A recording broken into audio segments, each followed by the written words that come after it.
We spend a lot of time talking about fictional things on this channel, and today we're going to delve into something more fictional than anything: future Star Wars video games. Some games which were officially announced, like the third-person shooter from Respawn, have been definitively cancelled, but there are some other games which are on less sure footing, or even more surprisingly, are actually coming out, so we'll be talking about each of them and what we know so far. Let's start with two games which aren't just actually coming out for real, but are slated to come out this year. First, we have one of the games I'm most looking forward to personally, Star Wars Zero Company. Put as simply as possible, this is Star Wars XCOM, made by many of the former developers of the XCOM series under a new banner at BitReactor, with EA and Respawn publishing the game. We had our first real look at the game last year, showing off some of the heavy customization possible, up to allowing your team to be entirely astromechs. Basically, you're leading a team of characters through different operations in the Clone Wars in a turn-based strategy game across many iconic and new locations. In interviews, the creators have also talked about revolutionizing the strategy genre with this title and appealing to a wider audience than strategy games in this genre typically do. Now, this is of course some level of just marketing speak, but I think it does point to there being more going on here than just being Star Wars XCOM. Second, we have Star Wars Galactic Racer, a speeder racing game, notably not pod racing, where you take part in a galaxy of races set in the post-Endor era, featuring not just multiplayer races but also a story mode. This game was announced at the Game Awards along with another title we'll get to later in this video, and honestly, the more I've thought about this game, the more excited I am for it, especially compared to how little excitement I had for it when I heard there was gonna be a racing game announced. It's being developed by Fuse, a relatively new studio formed by former Criterion devs who came from the Need for Speed series.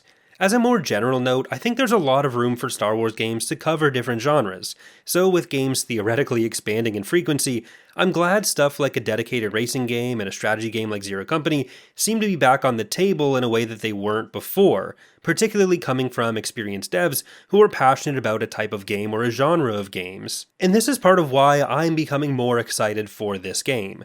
Star Wars Squadrons may be my favorite Star Wars game of all time, and while it certainly wasn't for everyone, there were a lot of people who really loved it, and I think that could apply for something like Galactic Racer as well. But next in the category of games, which I'm pretty confident aren't relegated to the Shadow Realm forever, but which are a bit farther away, we have the third title in the Jedi series, following up Jedi Survivor. We really don't know much about this game other than the fact that it exists, although Respawn was the subject of some unfortunate layoffs last year, which resulted in at least one title being entirely cancelled. They did confirm that Jedi 3 was still going forward, although it had lost some staff. Stig Asmussen, the director of Fallen Order and Survivor, has also departed to create his own studio, Giant Skull. Given the 4-year window between Fallen Order in 2019 and Survivor in 2023, it's probably not unreasonable to hope for some news this year, maybe even at Celebration Japan next year. I'm going to say at the latest, but that's based on nothing. Anything at this point is kind of just a guess, just like how I guess you could like this video and subscribe for more. Next, let's talk about 3 games which have either been announced or heavily rumored, but which currently exist in some kind of informational black hole. I'm not including Jedi 3 in that category because we kind of know what the Jedi series is about, and since there were already 2 games released in the series, I have a lot more faith that that is going to come out. First, we of course have Star Wars Eclipse, an action-adventure game set in the closing days of the High Republic era, with a trailer showing some precursors to prequel-era Lucrehulks and some other cool ships. The game is allegedly being developed by Quantic Dream, creators of games like Detroit Become Human, which led to quite a bit of controversy around the game developers. I say allegedly being developed by them because the game was announced with a trailer in 2021, which was apparently meant to help bring in developers or investors, and there's been no news of it since. There has been some confirmation of the game still being in development. There's a blog post from October 2025 saying the development is continuing, and they're eager to share more with us in the future, which is great news because they've never shown us anything in the past, and those are kind of the 2 options. Next in this category, we have a game by Amy Hennig at Skydance New Media, from developers heavily involved in the Uncharted series, and Marvel 1943 Rise of Hydra, which was announced in 2021 and is expected to come out this year.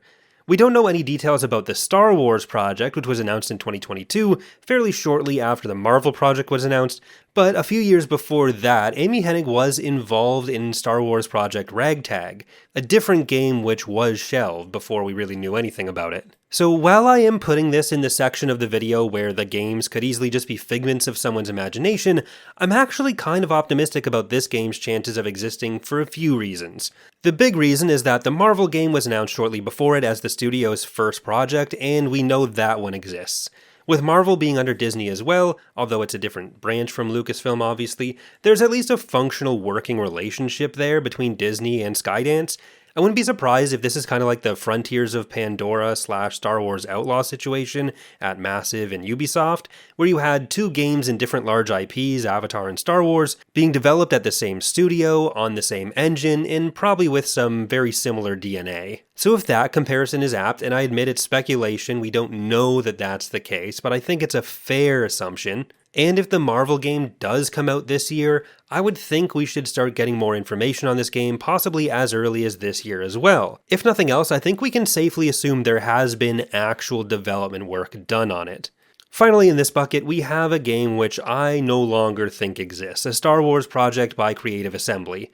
This game was only ever the subject of rumors rather than any official announcements, with assumptions being split that it was either a Star Wars version of Halo Wars, or more commonly that it was Star Wars Total War. I was in the latter camp, but while I'm always going to hope for another Star Wars strategy game, and Pirate War has eaten my life for 20 years now, I think the rumors of this game's existence are best explained by the recent announcement of Total War Warhammer 40k, which I'm still very excited for, even if it has stolen my hopes of a Star Wars RTS or grand strategy game coming out anytime soon. There's always the chance that Creative Assembly has something else going on, but given that this was only ever a rumor, I'm going to classify this one as dead until there's any information to the contrary. So please leave your Fs in the comments. This brings us to our final category of games, Knights of the Old Republic remakes and spin-offs. First, let's start with the newest announcement, Fate of the Old Republic. This game is essentially a loose follow-up and spiritual successor to Knights of the Old Republic, being developed by Archanaut Studio and Casey Hudson, who was a project director on the first Knights of the Old Republic game. There's always been a certain amount of tension between KOTOR 1 and KOTOR 2, so while the trailer showed several elements of KOTOR 1 content, I'm not sure how much of KOTOR 2 we could expect to appear, especially given that the game is a spiritual successor, rather than being a true sequel or continuation of the KOTOR series, at least from what we know. While the game was confirmed as being early in development, Hudson at least claims they expect to release well before 2030.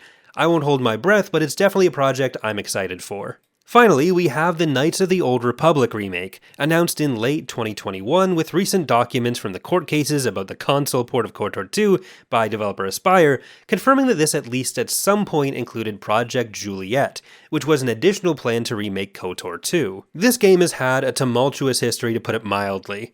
It was initially under development at Aspyr as well, but then it was taken away by their parent company, the industry-annihilating Embracer Group, and given to another Embracer subsidiary, Saber. Saber was then sold off, and KOTOR went with them, which they still have claimed as recently as 2025 to be actively working on.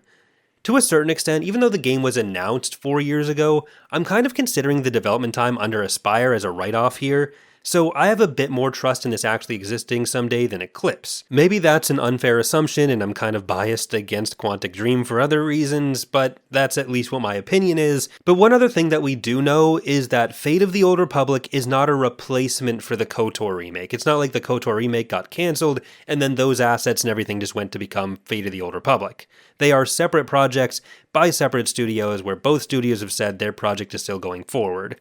But if I'm putting Eclipse at the bottom of my expectations list, the KOTOR remake isn't super high above it, and a KOTOR 2 remake is somewhere in between or maybe even below Eclipse. And to be clear, those aren't expectations about how good the games will be, just expectations about whether they'll actually be games. Those are my thoughts though, let me know what you think. Which of these games are coming, which aren't, which are your favorites, and what kind of game do you hope is secretly coming down the pipeline? Thank you for watching, remember to leave a like and subscribe for more if you've enjoyed the video, and I hope to see you next time.